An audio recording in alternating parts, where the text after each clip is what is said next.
Los detalles, como dicen popularmente, son los que enamoran, ¿cierto? Sí, Son los detalles, esos pequeños detalles son los que alimentan, enamoran, los que nos animan para seguir haciendo la obra del Señor. Como decía Jorge, para nosotros antes es un privilegio. Servirle a ustedes es servirles a quién? Es servirle a Cristo, es servirle al Señor y hacerlo con amor. La Biblia dice: hagan todo con amor, y hacerlo con excelencia y hacerlo con diligencia, porque se trata de la obra de Dios, no se trata de la empresa de don Marco Tulio. Esto es la obra del Señor, estas son las ovejas de Cristo. Tenemos que trabajar, como el Señor dice. De todo corazón, muchas gracias. Dios me lo bendiga. Amén. Antes de abrir a la palabra, estaba meditando en algo ahí sentado. Hay un texto por ahí en Mateo que dice: y el que perseverare hasta el fin será salvo. Estamos terminando un año, hoy de hecho es el último domingo de este año, ¿cierto? Amén. Y bueno, gracias a Dios, aquí estamos, Amén. perseverando en los caminos del Señor. Ese texto está en un contexto de la gran tribulación. La iglesia no está aquí, no tiene nada que ver con la iglesia. El que perseverare hasta el final será salvo. Entonces la salvación es por perseverar hasta el final. Ahí es donde entran doctrinas como que la salvación se pierde porque usted dejó de perseverar. No, eso no es lo que quiere decir ese versículo. Hay que leerlo en su contexto y en su pasaje. El que persevere hasta el final será salvo, pero el que es salvo se caracteriza ¿por qué? Persevera. Perseverar. Amén. Que es diferente, ¿cierto? Yo no persevero para alcanzar la salvación, yo persevero porque Cristo me ha salvado, que es muy diferente. Y les animo, como lo hacía Bernabé con la iglesia de Antioquía cuando vio la gracia de Dios, a que con propósito de corazón nos mantengamos fieles al Señor Jesucristo. Un año que termina, de pronto con muchos tropiezos, de pronto con muchos altibajos en nuestra vida espiritual, pero el Señor nos está animando, pero el Señor nos está motivando, nos está desafiando a este año que comienza, a dejar que de su mano podamos crecer, podamos ser un instrumento para la gloria de su nombre. No se les olvide, fidelidad. Lo único que Dios demanda de usted y de mí es fidelidad, fidelidad de corazón al Señor Jesucristo. Hermanitos, abramos la palabra del Señor en Apocalipsis, capítulo 21. Nos ponemos sobre nuestros pies, por favor, y vamos a leer la palabra del Señor. Apocalipsis 21, versos 3 y 4. Dice la Escritura: y oí una gran voz del cielo que decía: he aquí el tabernáculo de Dios con los hombres, y Él morará con ellos, y ellos serán su pueblo, y Dios mismo estará con ellos como su Dios. 4. Enjugará Dios toda lágrima de los ojos de ellos, y ya no habrá muerte, ni habrá más llanto, ni clamor, ni dolor, porque las cosas viejas pasaron. Padre, gracias, Señor, una vez más, en el nombre poderoso de Jesús, por darnos este privilegio, Señor, como hijos tuyos, como creyentes en Jesucristo, seguidores de Jesucristo, de perseverar, Señor. Perseveramos porque tu Espíritu Santo mora en nosotros, y Él nos guía, y Él nos da la fuerza, y Él nos da el poder para conducirnos como hijos de luz en medio de un mundo de tinieblas. Pero es por tu gracia, Señor, no es por mérito de ninguno de nosotros. Si hoy estamos aquí, no estamos en un andén de una esquina borrachos, no es porque seamos los mejores, nada de eso, Señor. Todo es por su gracia. Y por ella es que podemos perseverar en un mundo, Señor, de tanta maldad, de tanta corrupción. Señor, bendice tu palabra, que tu palabra consuele, fortalezca, que tu palabra nos enseñe tu voluntad, Señor. Ayúdanos, pues, Padre, que estemos atentos, que estemos dispuestos a recibir tu palabra con alegría y con sencillez de corazón. Se lo pedimos en el nombre de Jesús. Amén. Amén. Estoy haciendo un alto, hermanitos, en las enseñanzas de las bienaventuranzas. Hoy quiero hablar de un tema que bien importante, pero que es poco conocido o que realmente poco pensamos en él, y es el regalo del cielo, ¿cierto? Poco pensamos en el cielo. Bueno, ¿y hasta qué punto puede ser eso bueno o no para un cristiano? De pensar en ese lugar que de hecho el propio Señor Jesucristo dijo que está preparando morada en la casa del Padre para cada uno de nosotros. Desde la apertura, hablando de Dios morando con los hombres, siempre ha sido ese el deseo de Dios, hermanos, siempre, desde que creó al ser humano, Dios morar con el hombre, siempre. Y cuando el hombre peca en Génesis capítulo 3, no lo tomó por sorpresa al Señor. Dios sabía que nosotros los hombres le íbamos a fallar. Y por supuesto, cuando el hombre peca, se daña la comunión. Por causa del pecado, Dios se separa del hombre. Pero Dios no se da por vencido en sus propósitos. Nada de eso. Cuando Dios dice algo, lo cumple, lo lleva a feliz término. Y desde Génesis 3 hasta este capítulo 21 de Apocalipsis, prácticamente recorremos toda la Biblia, donde Dios está en su trono y el hombre en sus pecados y maldades. Pero ¿qué ocurre para llegar a este capítulo 21? Ocurrió algo a lo largo de toda esa historia. ¿Ocurrió qué? El advenimiento y el sacrificio y la resurrección del Señor Jesucristo. Solamente Él y su obra en la cruz pudo hacer posible que este capítulo 21 y específicamente el pasaje que acabamos de leer existiera. Dice: y oí una gran voz del cielo que decía: he aquí el tabernáculo de Dios nuevamente con los hombres, y nuevamente, me imagino esa alegría del Señor, Él morará con ellos y ellos serán su pueblo, y Dios mismo estará con ellos como su Dios.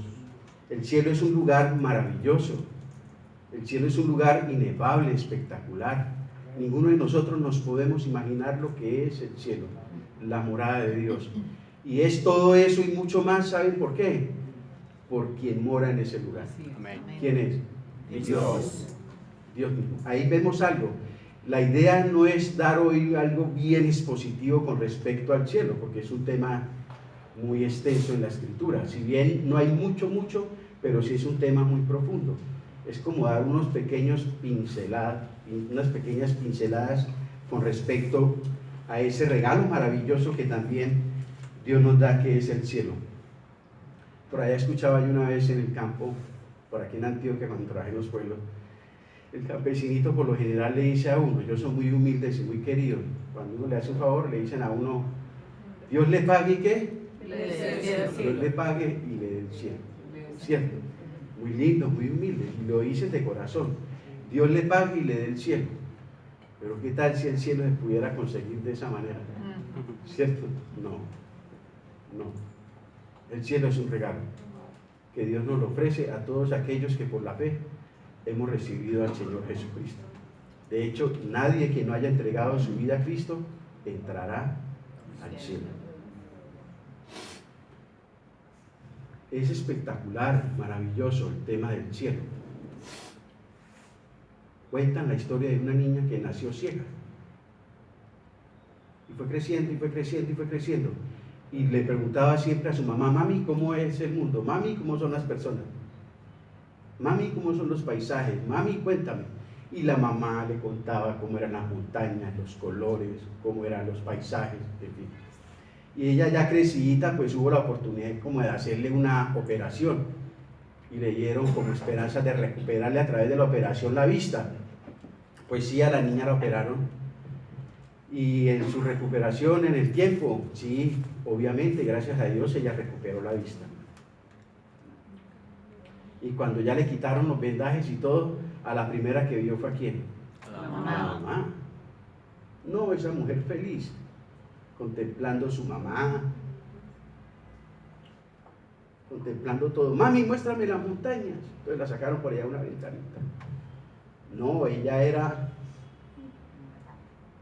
estaba anonadada, esa muchacha. Nunca había visto. Y se volvió a la mamá y, como a manera de regaño, le dijo: mami, Usted no me contó todo como era tan lindo, mamá. Yo sé que usted trató de decirle muchas cosas, mamá, pero es que esto es muy hermoso, muy lindo todo lo que estoy viendo.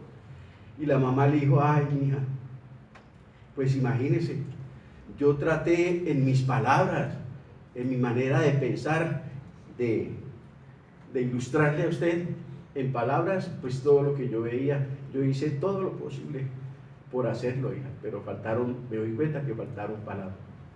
Esa ilustración es bonito para aplicarlo a esto que estamos viendo. Algún día, en la voluntad del Señor, cuando lleguemos al cielo y nos demos cuenta de lo que es el cielo, vamos a llamar a Juan.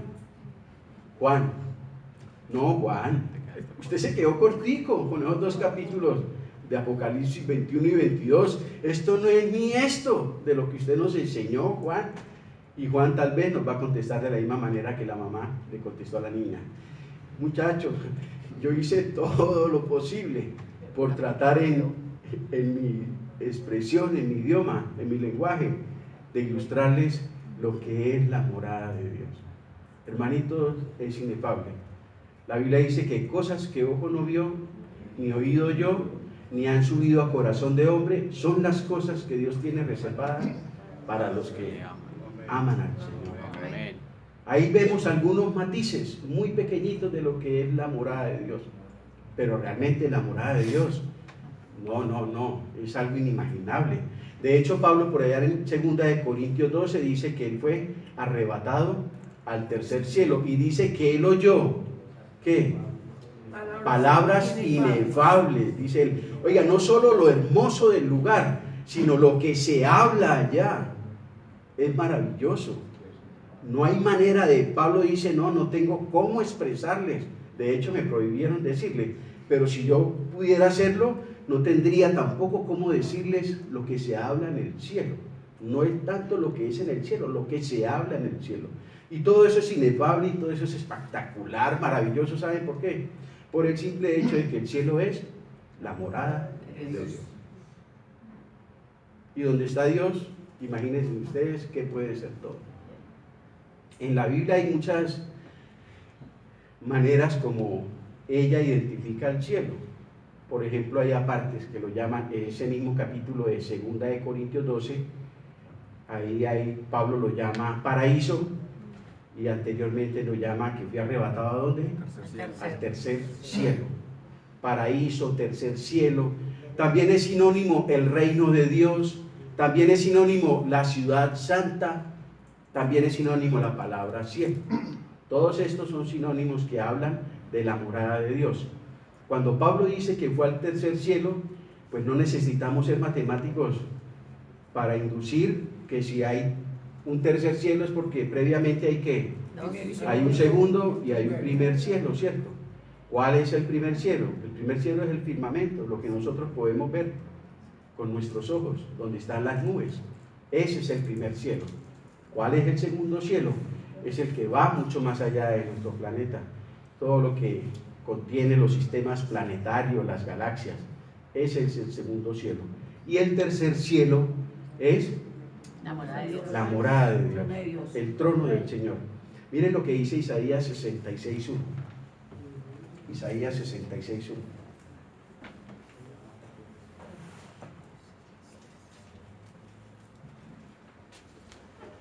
Jehová dijo así: el cielo es ¿qué? Mi trono. Mi trono, y la tierra el estrado de mis pies. El cielo es mi trono, dice el Señor, y la tierra el estrado de mis pies. Alguien dijo en una oportunidad que le gustaría saber 2 cosas acerca de los seres queridos que han muerto. Primero, ¿dónde están? Y segundo, ¿cómo están? Se preguntó ese hombre una vez. Quisiera saber dónde están y cómo están mis seres queridos que han muerto. Y el mismo hombre dice que halló la respuesta en Filipenses capítulo 1, versículo 23. La respuesta para esas 2 preguntas: ¿cómo están? ¿Y en dónde están? Estamos hablando aquí de personas que murieron con Cristo, que echan de menos su familiar, que en el caso de la historia este señor dijo: hombre, ¿dónde estará mi esposa, mi esposo, mi papá, que aparte de ser eso era mi hermanito en la fe y murió. ¿Dónde estará? ¿Cómo estará? Y él dice que en Filipenses 1:23 encontró la respuesta a esta doble pregunta. Dice el apóstol Pablo, porque a ambas cosas estoy puesto en estrecho, teniendo deseo de partir. ¿En dónde está? ¿Y estar con quién? Con Cristo. Primera respuesta. ¿En dónde están? ¿Están? Con Cristo. Y segunda respuesta, ¿lo cual es qué? Muchísimo ¿Y mejor. cómo están? Mejor que Muchísimo nosotros. mejor. Cuando partimos con Cristo. ¿En dónde estamos? Con Cristo, en el cielo. ¿Y cómo estarán allá? Es muchísimo mejor que si estuvieran aquí en la tierra. Pero es que él tenía un buen puesto, está muchísimo mejor allá. Pero es que estaba muy jovencito, está muchísimo mejor allá. Pero es que él tenía muchos proyectos, está muchísimo mejor allá, en la casa del Padre. Amén. Está con Cristo y estamos muchísimo mejor. Perder un ser amado es un dolor terrible, pero saber que murió con Cristo es un consuelo oportuno y apacible para el alma. En medio de ese dolor, en medio de ese sufrimiento por esa pérdida de ese ser querido, llega como un bálsamo al corazón y al alma de esa persona, de esa alma tribulada, que la certeza de saber que esa personita, que ese familiar, que ese ser amado partió con Cristo, partió en paz con el Señor, partió con Cristo en su corazón. Eso trae un refresco al alma en medio de tanto dolor que significa la pérdida de un ser querido.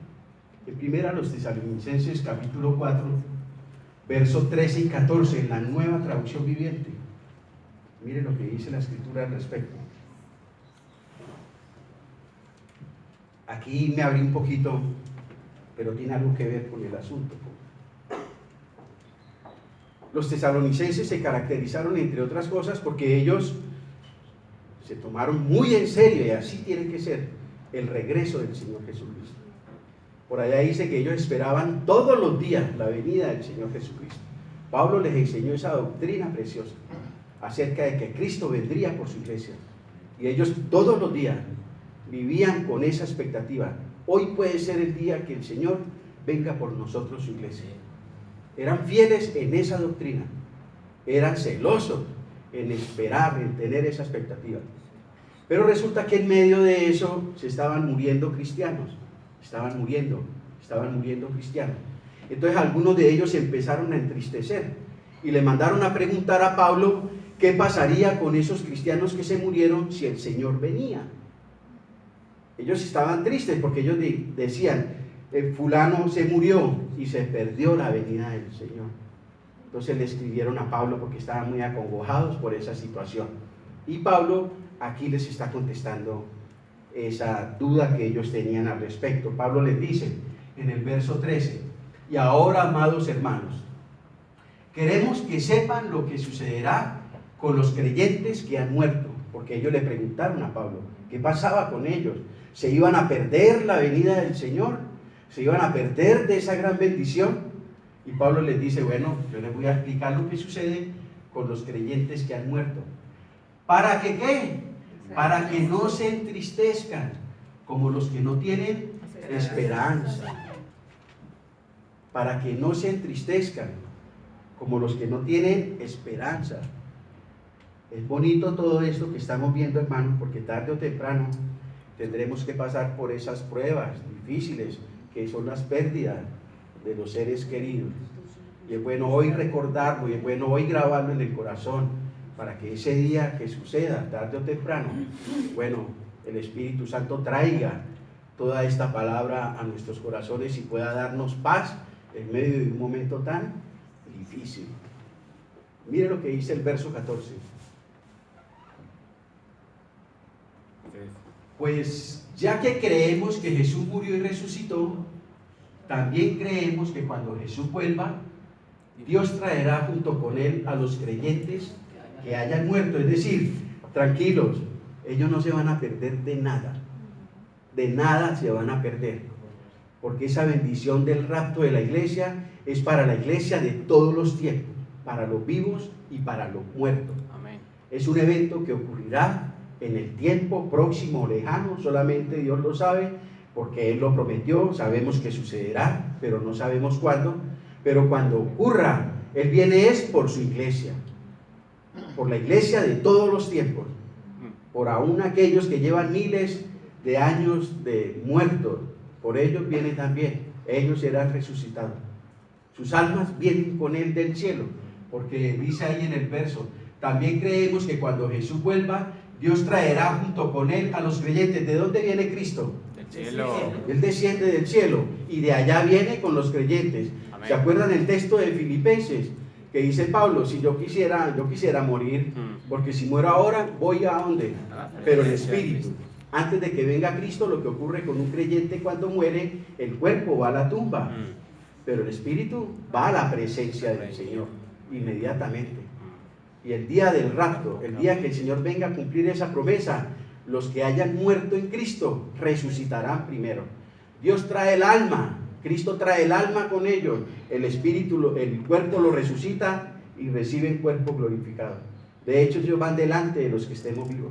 Y los que estemos vivos seremos ¿qué? Transformados en un abrir y cerrar de ojos, y así todos juntos, dice la Biblia, estaremos con el Señor. Amén. Entonces no se estaban perdiendo de nada. Pablo les da esta palabra para consolarlos. Les dice, no se preocupen por los hermanitos que han partido. Ellos no se van a perder de ninguna bendición, que significa cuando Cristo venga por su iglesia. De hecho, ellos van a resucitar primero. En la Reina Valera me colabora en ese mismo pasaje. Pablo, ¿y quién me garantiza eso?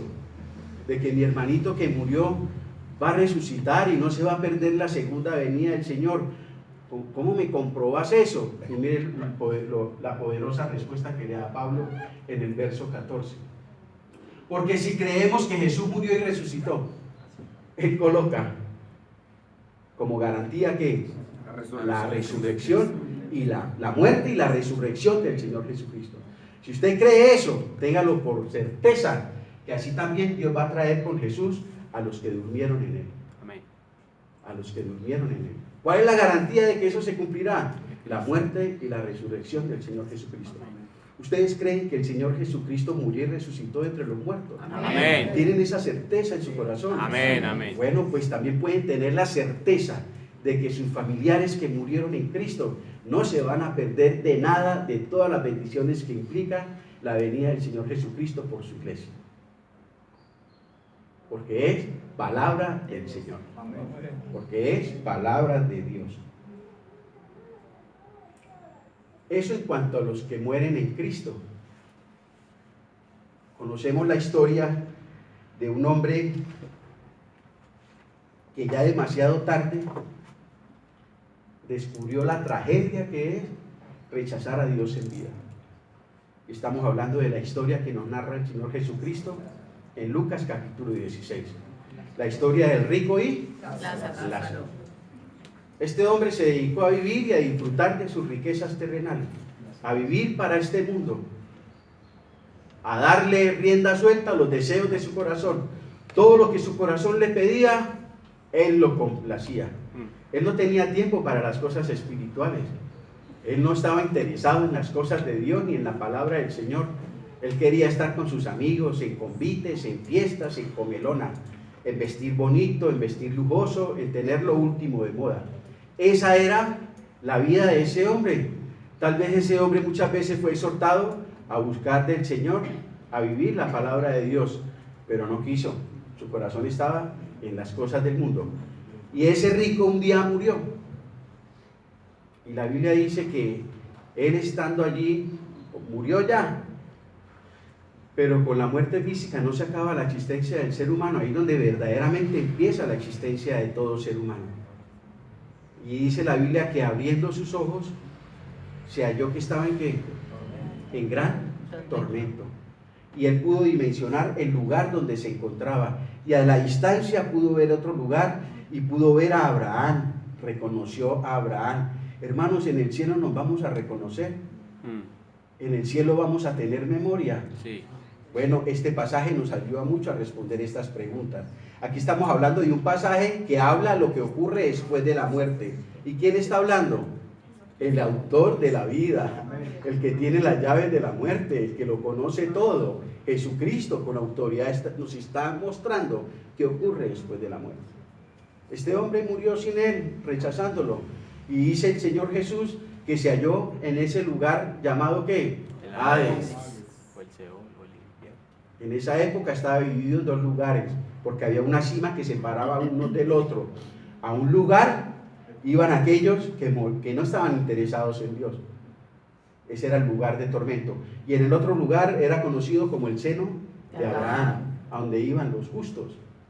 Cuando el hombre aquí en este lado le dice que mande a él para que moje la punta del dedo porque me hallo en gran tormento. Eso de que cuando usted se muere y se queda dormidito, eso es una mentira del diablo. Eso de que la muerte, el muerto al baile, el muerto al hueco y o sea, una serie de refranes, una serie de cosas que el diablo se ha encargado de diseminar por el mundo entero para que la gente no crea esto. Esto es verdad, hermano. Yo aquí no los estoy entreteniendo contándoles cuenticos de miedo. No, les estoy diciendo lo que la Biblia enseña, lo que la palabra dice. Esto es muy en serio. Esto se trata de nuestra eternidad. Este hombre abrió los ojos y dice la Biblia que se halló de una vez en gran tormento. La Biblia no dice que pasó a un lugar de espera, que allá le tenían cobijita y almohada para que durmiera. Nada de eso. Él ya se halló en gran tormento, pero reconoció al otro lado que estaba quien, Abraham, y reconoció a Lázaro, el mendigo, que vivía a las puertas de su palacio.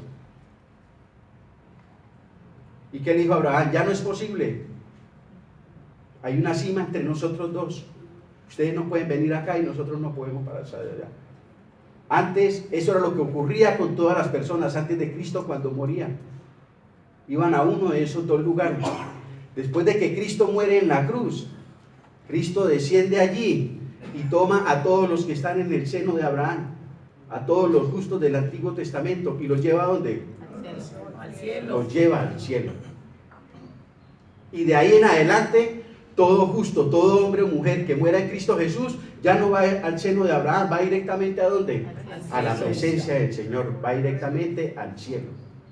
Entonces este hombre se encontró que estaba en esa situación tan terrible. Pero mire que él allí tiene memoria, porque él se acuerda de que tiene que 5 hermanos. Allí se reconoce, cuando pasemos al otro lado de la eternidad, bien sea en el infierno, los que rechacen a Cristo, o bien sea en el cielo, los que reciban a Cristo en su corazón, allí nos vamos a reconocer. Allá no vamos a hacer sombras o espantos así, no. Allá nos vamos a reconocer. De hecho, aún la memoria la vamos a conservar, porque este hombre estando en ese lugar dice que se acordó que tenía que en la tierra 5 hermanos. Mire todo lo que uno puede ir dilucidando de lo que es el cielo, de lo que significa cuando partimos de este mundo. Cositas que la Biblia nos va abriendo para ir entendiendo un poquito. Él descubrió la tragedia de rechazar a Dios en su vida. Y este hombre rico de la historia dimensionó lo que acontecía. Y mire que él pidió lo siguiente. Lucas 16, versos 27 y 28. Mire lo que él pide estando allí. Cuando él se dio cuenta de que él ya estaba perdido, de que ese era el destino final de él, por los siglos de los siglos, me imagino que él trató de hacer o de decir muchas cosas para salir de ese lugar. Pero hubo un momento en que ya Dios le dio a entender de que ese iba a ser su morada por la eternidad. Vivió 70, 60, 50 años aquí, bien, entre comillas, y va a pasar toda su eternidad en el infierno. ¿Qué negocio? Tan malo, ¿cierto? Las personas dicen que los cristianos somos bobitos. Cuando estemos en esas esferas, la realidad hablará de realmente quiénes fueron los bobitos. 27 y 28.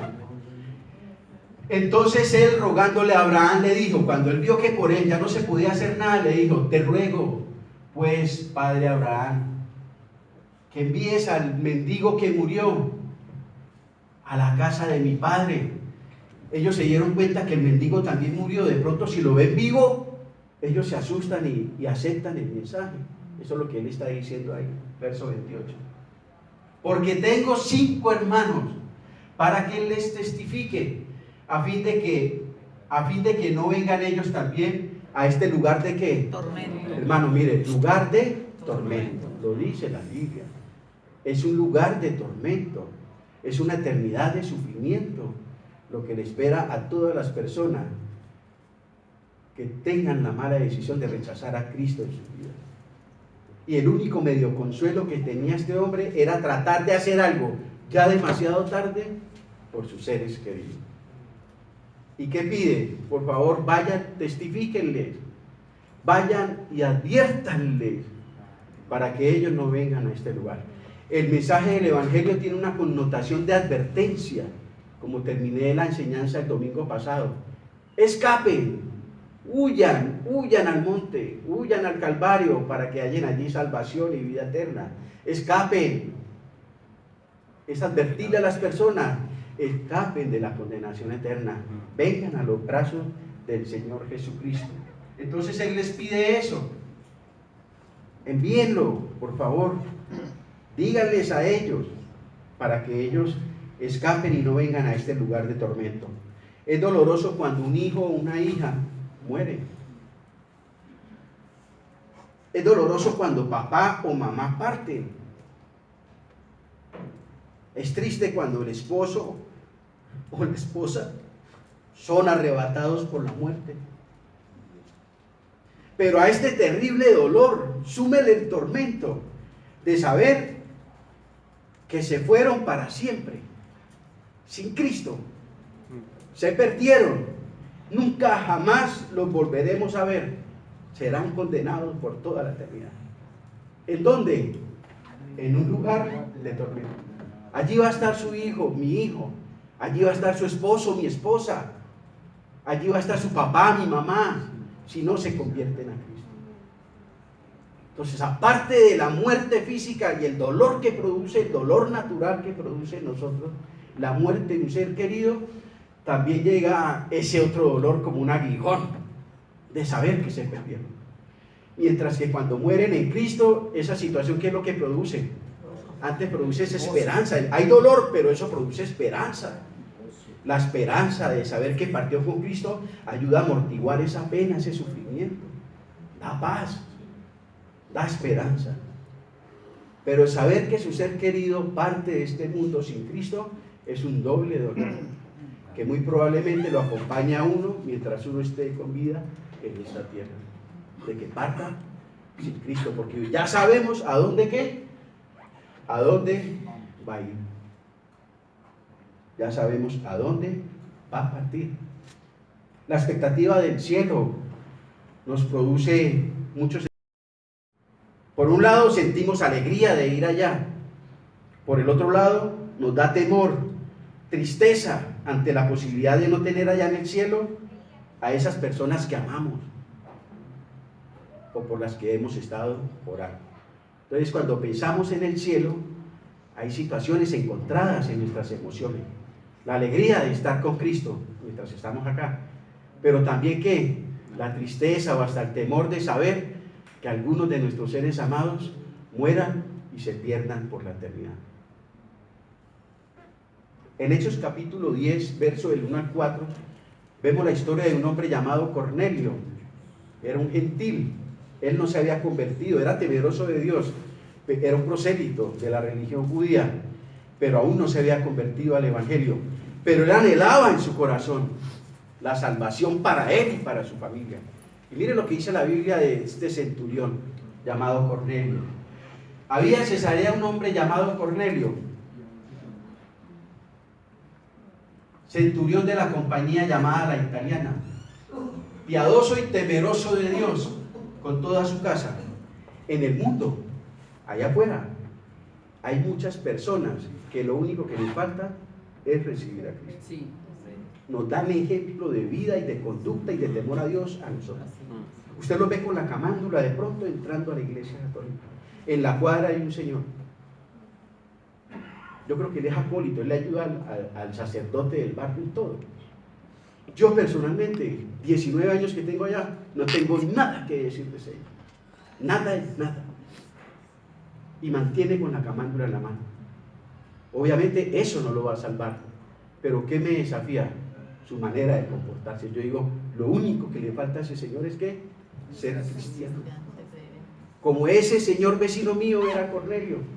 No era creyente, no había recibido aún a Cristo en su corazón, pero mire cómo lo define la Biblia. Era, a pesar de eso, piadoso y temeroso de Dios con toda su casa, que hacía muchas limonas al pueblo. Y mire algo bien importante. ¿Qué hacía Cornelio? Oraba a Dios siempre. De vez en cuando. Siempre. Siempre oraba. Era un hombre de oración. Cornelio era un hombre de oración. Verso 3. Este dio claramente en una visión como a la hora novena, es decir, como a las 3 de la tarde, oiga, a las 3 de la tarde, y estaba orando, que un ángel de Dios entraba donde él estaba y le decía un ángel, Cornelio. Él mirándole fijamente y atemorizado dijo, ¿qué es, Señor? Y le dijo, Cornelio, tus oraciones y tus limonas han subido para memoria delante de Dios. Dios lo escuchó, Cornelio. Dios va a responder a la petición de tu corazón. Ve y manda a buscar a un hombre que se llama Simón y por sobrenombre tiene Pedro. Y ya todos conocemos la historia.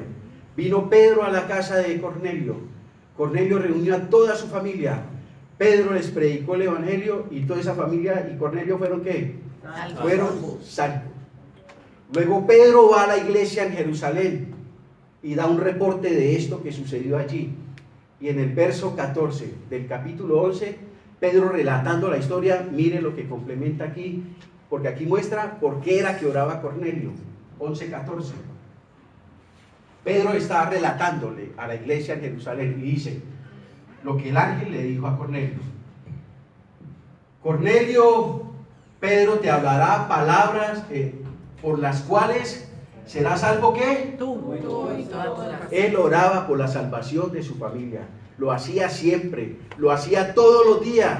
Era un hombre temeroso hasta que llegó el día que Dios dijo, voy a responder a esa oración, a ese clamor, a esa súplica insistente de este hombre. Y envió a Pedro, Pedro predicó el evangelio y él y todos fueron ¿qué? Salvos. Fueron salvos. Qué ejemplo el de Cornelio para nuestra vida. Qué desafío es este centurión romano para nosotros como cristianos. Todos aquí tenemos familiares que no son creyentes, pero no estamos dispuestos a pagar el precio. No sacamos un tiempo para orar por ellos. Más fácil nos detenemos a juzgar sus acciones, sus malas actitudes, que estar orando, que estar de rodillas, día y noche clamando por la salvación de él. Hermanos, ¿cuántos Cornelios hay que hacen vallado por la salvación de su familia? ¿Cuántos? La Biblia dice pedir y se os dará, pero nosotros no pedimos. Tenemos poca fe o realmente no nos importa si nuestra familia se salva o no. Pero aquí vemos que hubo algo clave en la salvación de Cornelio y de toda su familia y fue la oración de este hombre. Aquí no habla que Cornelio les enseñaba la palabra, no. Aquí habla es que Cornelio oraba día y noche por la salvación de su esposa, por la salvación de sus hijos y toda su casa. Y esa fe que fue traducida en oración, en clamor, en humillarse delante de Dios, fue contestada por Dios. Y Dios llevó salvación a toda esa casa. Queremos que en nuestra casa haya salvación, hay un precio por pagar. Tenemos que disciplinarnos. Tenemos que pedirle a Dios compasión, disciplina para todo esto, hermano.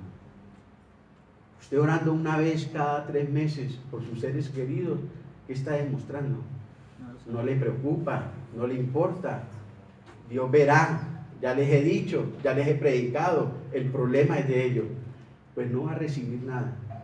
Nunca espere ver a su esposa, ver a su esposo, ver a sus hijos caminando con Cristo. Si seguimos el ejemplo de Cornelio, hay mucha posibilidad de que al igual que aconteció con Cornelio, Dios también pueda oír nuestras oraciones y enviar un Pedro a nuestra casa, enviar un Pedro a sus hijos, enviar un Pedro a su esposo para que se convierta a Cristo. ¿Lo puede hacer el Señor? Amén. Lo hizo con Cornelio, no lo va a hacer con cualquiera de nosotros si imitamos el ejemplo de fe en Cornelio. Para ir terminando, dos facetas, dos pinceladas del cielo. Primero, en el cielo, ¿qué vamos a hacer? Hermanos, Adorar a Dios. Adorar. Adorar al Señor. Hermano, allá no hay internet, no hay Google. ¿Qué vamos a hacer en el cielo? Muchos nos podemos preguntar, ¿qué vamos a hacer en el cielo? De hecho, hasta muchos cristianos dicen, no, qué pereza ir al cielo, eso debe ser muy aburrido. A toda hora cantando y cantando con una arpita. Bueno, una persona que hable de esa manera y que se diga ser cristiano, yo cuestionaría muchas situaciones. Pero no estamos aquí para juzgar ni cuestionar. ¿Qué vamos a hacer en el cielo? Mire lo que dice Apocalipsis 5:9. ¿Vamos a qué? A cantar. De pronto aquí no cantamos. Así como Alejo, como Susana, como los hermanos de la alabanza. Pero no se preocupen, mis amados hermanos, que allá cantamos porque cantamos. Allá vamos a adorar al Señor. Una de las cosas que vamos a hacer en el cielo es cante aunque no cante. ¿Cierto? Apocalipsis 5:9. Dice la Escritura. Esta es una cena celestial. Esto es algo de lo que ocurre en el cielo. Dios se lo está mostrando a Juan y Juan nos lo está describiendo a nosotros. Dice, y cantaban un nuevo cántico diciendo, digno eres de tomar el libro y de abrir sus sellos, porque tú fuiste inmolado y con tu sangre nos has redimido para Dios de todo linaje y lengua y pueblo y nación. El canto, la alabanza es una expresión externa de un gozo que interno. Cuando lleguemos al cielo, ¿por qué les digo que cantemos aunque no cantemos, vamos a cantar? Cuando usted y yo tengamos esa dicha de llegar al cielo y ver todo eso, usted va a cantar porque canta. Usted va a decir, yo no soy yo aquí, no, Señor, yo soy el que empiezo cantando. Y sabe que el grupo de alabanza del cielo no son 3, ni 4, ni 1000, ni 5000. El grupo de alabanza del cielo son millares y millares y millares, entre ángeles, entre hombres y mujeres redimidos, todos juntos cantando y alabando al Señor. No cantamos por cantar, cantamos porque a cada uno, nosotros los cristianos, reconocemos que Cristo fue inmolado y con tu sangre nos has redimido, y gracias a ese sacrificio, Señor, hoy estoy aquí. Amén. Cuando no lo merecía. Díganme, hermanos, ¿quién no va a cantar? ¿Quién no va a alabar al Señor? ¿Quién va a estar allá? Porque muchas veces nos hemos comportado todos así en la iglesia. Yo me he manejado así, muchos nos hemos manejado así. Aquí los hermanos animándonos, guiándonos. Manitos con las palmas. Otros sentados.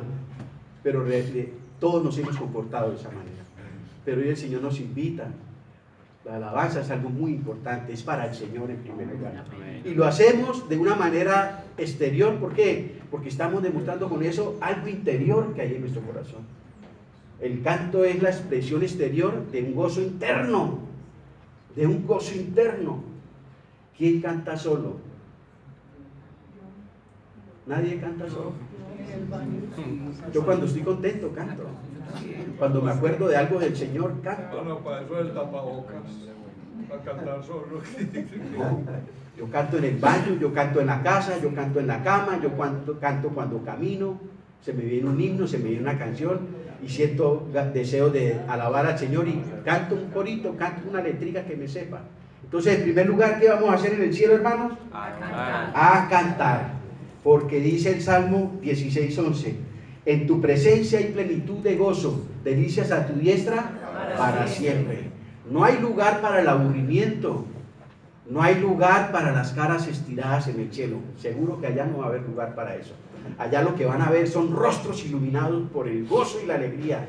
Y a toda voz y a todo pulmón, todos juntos cantando y alabando al que vive por los siglos de los siglos. Eso es lo que vamos a estar haciendo en el cielo. En segundo lugar, vamos a servir. Apocalipsis 22:3.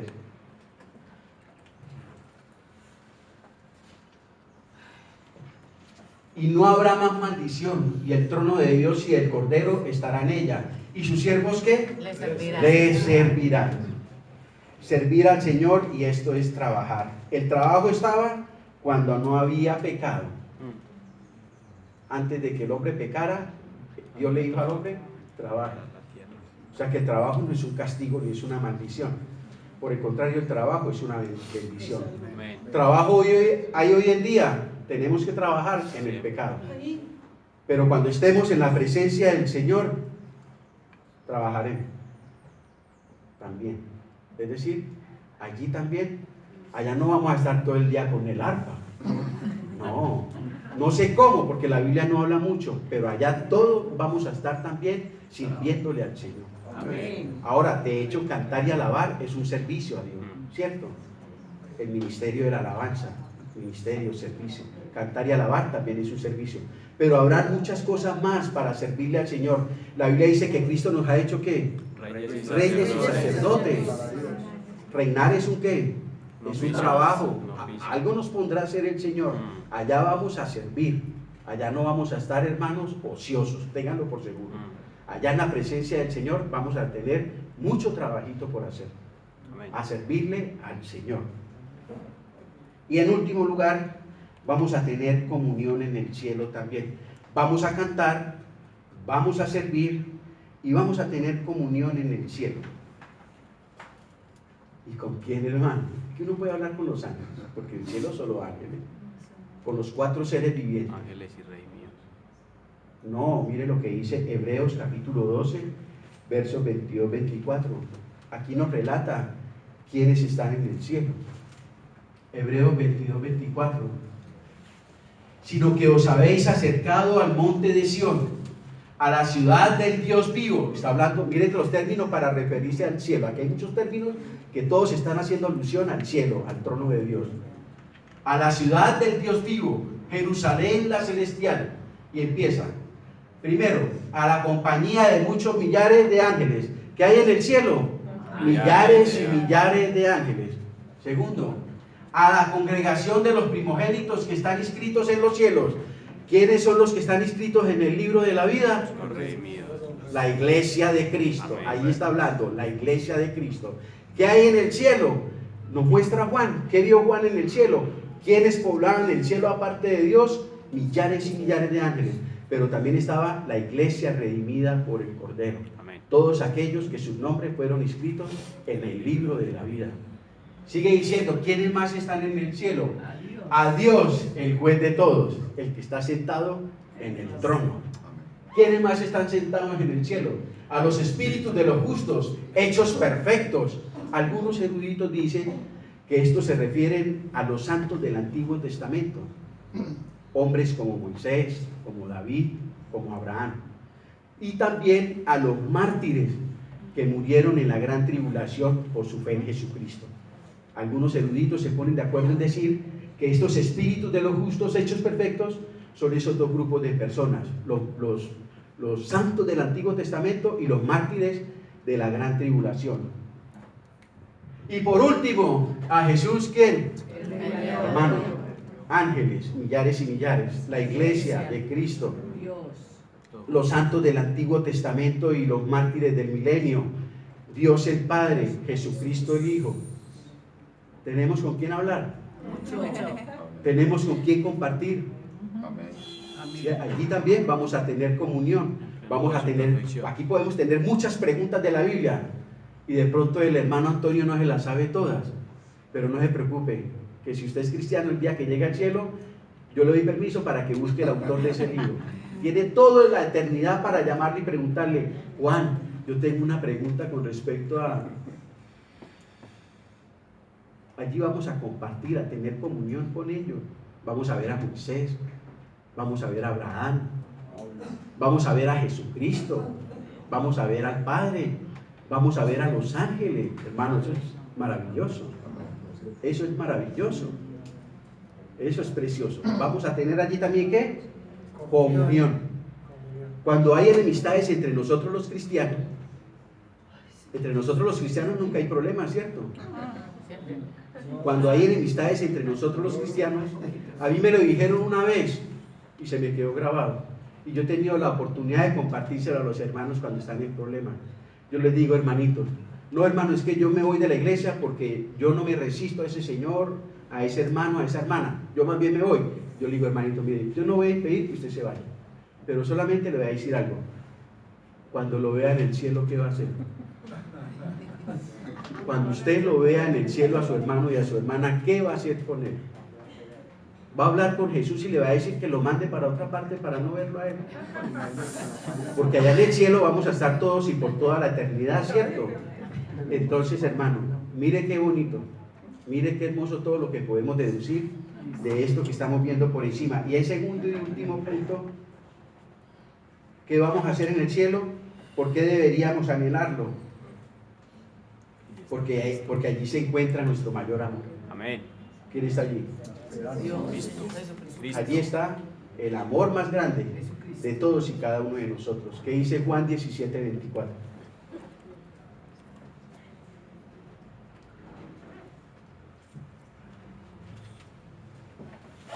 Padre, la oración del Señor Jesús es la primera vez que no le dice Cristo al Padre de acuerdo a tu voluntad, no, Él le dice quiero. No es hágase tu voluntad, no, es yo quiero, Padre. Padre, aquello que me has dado, quiero que donde yo estoy, también ¿qué?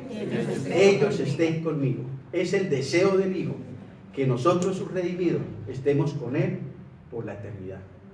De modo pues, que ¿por qué deberíamos anhelarlo?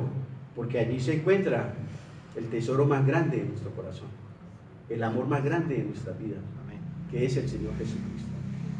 Y allí veremos, como lo explicaba el domingo hace 8 días, veremos sus manitas, veremos sus piececitos con las heridas de la crucifixión. Y tal vez sea Él el que nos diga por primera vez cuando entremos al cielo, a cada uno de nosotros, bienvenido, siervo ¿qué? Fiel. Bueno y fiel. Y fiel. Bienvenido, siervo, bueno Bueno y fiel. y fiel. ¿A usted no le gustaría escuchar eso del Señor? Amén. Qué bonito cuando uno llega a una parte y le dan la bienvenida, ¿cierto? Se siente uno acogido, se siente uno como en casa. Y qué precioso que sea el propio Señor Jesucristo, que en ese día nos diga a usted y a mí, bienvenido, siervo bueno y fiel. En segundo lugar, confiar en esta promesa nos fortalece en la prueba. Romanos 8:18 dice, porque las aflicciones del tiempo presente no son comparables con la gloria venidera que en nosotros ha de manifestarse. Esta esperanza del cielo nos fortalece, nos revitaliza, nos conforta, nos anima para soportar en la voluntad del Señor las aflicciones de este mundo. El saber que todo esto aquí es pasajero, el saber que esa enfermedad, el saber que ese problema, el saber que esa situación es pasajera. Todo aquí es pasajero. Realmente yo estoy apuntando es allá. Hacemos como Moisés, que se sostenía como viendo al invisible. Dice la Escritura, Moisés se sostenía como viendo al invisible. Esta preciosa promesa de la casa del Padre que Dios está preparando para cada uno de nosotros nos fortalece. Por eso la Biblia dice en Romanos 12, como en Hebreos 12:3, considerad, tengan en cuenta, piensen en aquel que sufrió tal contradicción de pecadores. Consideremos el ejemplo de Jesucristo, que sufrió lo oprobio, que murió, para que nuestro ánimo, ¿qué? No es mal. Si usted está siendo tentado, si usted está desanimado, considere a Jesucristo y considere a dónde pertenece usted y a dónde va a ir a la eternidad. Eso es como si le aplicaran a uno, le dieran una pastilla de esas que lo revitalizan a uno. Yo no tomo de esas pastillas. Dos palabras finales, en primer lugar para la iglesia, para los amados hermanos. Hermanos, trabajemos, oremos para llevar al cielo tantas personas como podamos, por medio de la predicación del Evangelio. Piense en aquellos que usted conoce y aún no son salvos. Piense usted ahí sentado, amado hermana, en aquel familiar, en aquel compañero, en aquel vecino, que usted conoce y que aún no es salvo. Piense en él en estos instantes. Le pregunto, ¿le ha compartido el Evangelio a esa persona? Le pregunto, ¿ha orado por ella? Le pregunto, ¿está haciendo tesoros para cuando llegue al cielo? Esta es una de las mejores inversiones que tienen fruto en la eternidad, ganar almas. ¿Está haciendo tesoros? Jesús dice que hagamos tesoros ¿en dónde? En el cielo. No, hermano, mantengo muy ocupado. Siga haciendo tesoros en la tierra. Que cuando usted se vaya de acá, eso lo cogen los ladrones y la polilla se lo comen. Y llegó al cielo y allá no tiene nada. La cuenta suya está en cero. Yo lo animo para que haga tesoros ¿en dónde? En el reino de los cielos. Les pregunto, mis amados hermanos, ¿cuántos años llevan con Cristo? Respóndase en cada uno de manera personal. Otra pregunta, ¿cuántas almas ha ganado para Cristo? ¿Cuántos años lleva y cuántas almas ha ganado para Cristo? ¿Recuerda cuál fue el último hombre o mujer que por la gracia de Dios usted por medio del Evangelio lo llevó al Señor? ¿Recuerda hace cuánto fue eso? ¿Recuerda quién fue eso?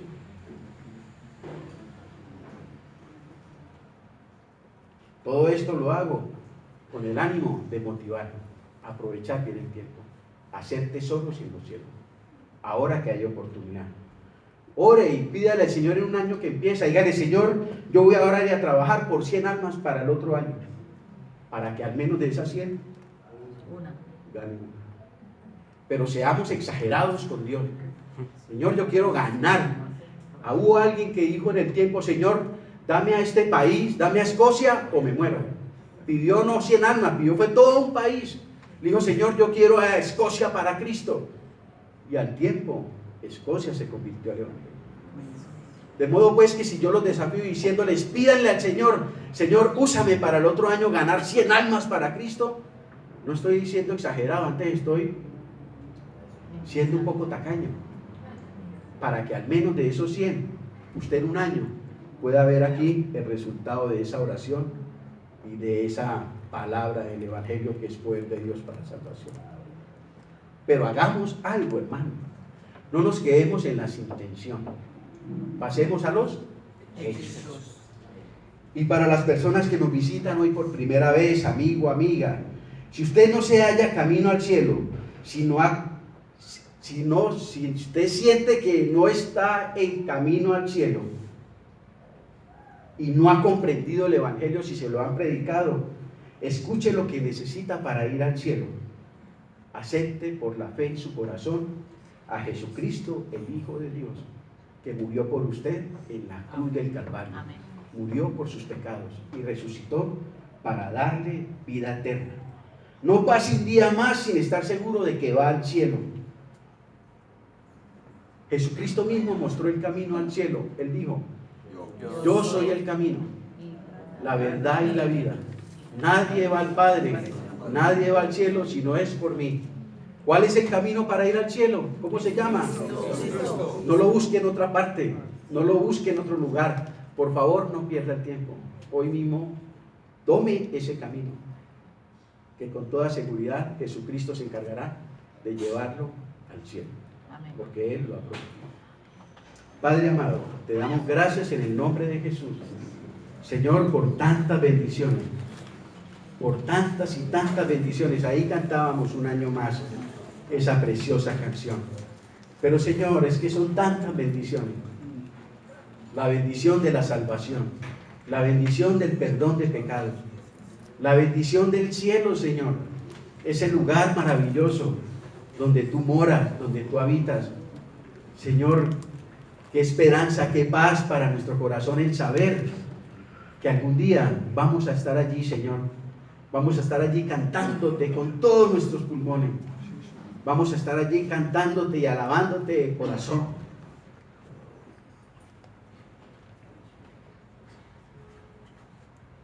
Vamos a estar allí en ese lugar, Señor, porque tú lo has prometido.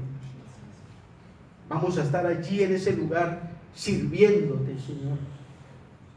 Por eso permítenos desde ahora ser diligentes y no perezosos, Señor, porque aquí nos preparamos para lo que haremos en la eternidad, Señor. Permítenos, Señor, ser siervos diligentes, obedientes, fieles, Señor. Señor, Gracias por la bendición de saber que en el cielo vamos a tener muchas y muchas personas, aparte de usted, que es el más especial de todos, con quien conversar, con quien cantar, con quien servir, con quien compartir, Señor. Qué bendición, Señor. Y desde ahora lo vivimos en la iglesia local, Señor. La iglesia local es como una pequeña muestra de lo que es tu morada celestial, Padre. Señor, ayúdanos a que esta esperanza, Señor, de la vida eterna nos fortalezca en los momentos de prueba y dificultad, Señor. Ayúdanos a considerar a aquel que murió por nosotros en la cruz para que nuestro ánimo no desfallezca, Padre. Ayúdanos, Señor, a ser fieles en el mandamiento de ganar almas para Cristo por medio de la predicación del Evangelio. Señor, que oremos por la salvación de nuestros hijos, por la salvación de nuestras almas, como lo hacía Cornelio. Señor, no recibimos porque no pedimos, porque no tenemos fe, Padre. Oramos, Señor, por todo esto que hoy pudimos escuchar y aprender de tu palabra, para que por favor no sigamos siendo solo oidores, sino hacedores de la misma, para poder ver tu gloria, para poder ver tu poder, no esperar a llegar al cielo, no, desde aquí, Señor, podemos seguir contemplando tu gloria, pues tú mismo le dijiste a María, a Marta, Marta, ¿no te he dicho que si crees, verás la gloria de Dios? Señor, ayúdanos, pues. Gracias te damos por este año, por este último día del año, Señor. Te pido por toda la iglesia, Señor, para que todos juntos propongamos en nuestro corazón crecer en fidelidad al Señor Jesucristo, crecer en amor y en obediencia al Señor Jesucristo y su palabra. El tiempo está cerca, Señor. No es tiempo de holgazanear ni de dormir espiritualmente. Bendícenos y perdónanos. En el nombre de Jesús, amén. Amén. Dios los bendiga.